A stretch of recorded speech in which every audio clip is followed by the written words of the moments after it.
नमस्कार मेरे प्यारे दर्शकों। कैसे हैं आप सब?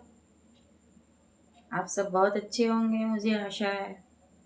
और इतने दिनों तक आप लोगों ने मेरा वीडियो सुन करके क्या किया? कुछ आप लोग सीखे उससे? कोई आप लोग को कुछ अच्छा लगा मेरा वीडियो? आप लोग कमेंट में कुछ बताए नहीं। वैसे आज हम बात करेंगे कर्म और भाग्य के बारे में। तो कर्म और भाग्य का रहस्य। कर्म और भाग्य का रहस्य क्या है? कर्म और भाग्य का रहस्य बहुत गहरा है। भारतीय दर्शन में कर्म को बीज और भाग्य को उसका फल बताया गया है। कर्म क्या है? बीज है और भाग्य उसका फल है।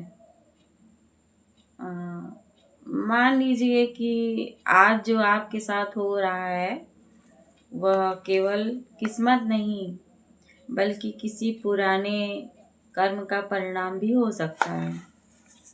और आज जो आप कर रहे हो वही आने वाले कल का भाग्य बन रहा है।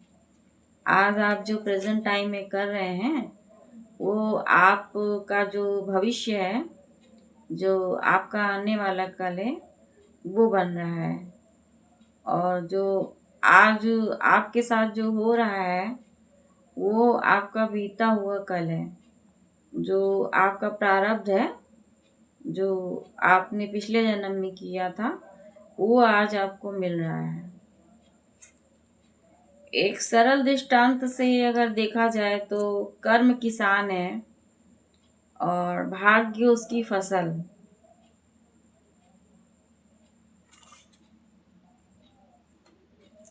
जैसा बोओगे वैसा ही पाओगे, जैसा बोओगे वैसा ही उगेगा।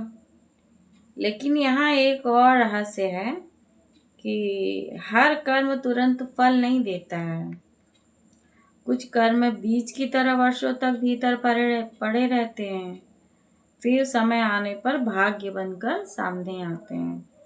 कुछ कर्म ऐसे होते हैं जो आपने किया वो वर्षों तक जो है भीतर पड़े रहते हैं, और जब कुछ ऐसा उचित समय आता है तब वो फल बनकर सामने आते हैं।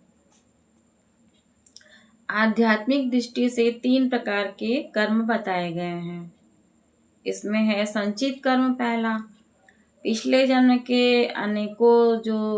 अनेकों जन्म हैं उनमें जो जमा किए गए कर्म हैं उनको संचित कर्म कहते हैं।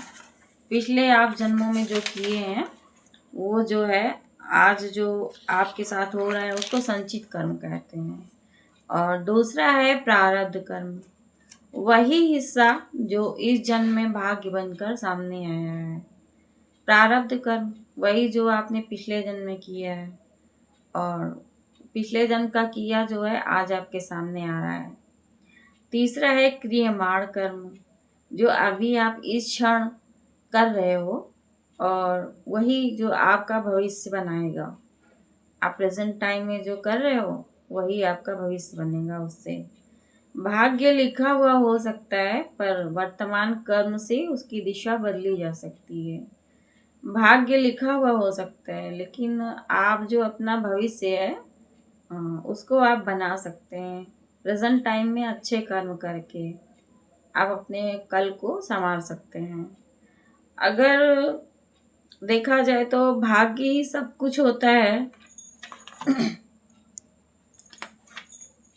अगर भाग्य ही सब कुछ होता तो प्रयास, तपस्या, साधना, शिक्षा, इन सब का कोई अर्थ नहीं होता। और अगर कर्म ही सब कुछ होता तो हर मेहनती व्यक्ति तुरंत सफल हो जाता। सत्य इन दोनों के बीच है। कभी कभी जीवन में ऐसी घटनाएं आती हैं जो हमारे नियंत्रण से बाहर लगती हैं। यह प्रारब्ध हो सकता है। कभी कभी ऐसी सिचुएशन आ जाती है कि कुछ ऐसे ही घटनाएं होती हैं कि वो क्षण, वो पल जो है हमारे नियंत्रण से ऐसी मुसीबतें भी आ जाती हैं कि लगता है कि बस अब मैं हार गया या अब मैं हार गई, ये मेरे नियंत्रण में नहीं है, नियंत्रण से बाहर लगती है, तो ये प्रारब्ध हो सकता है।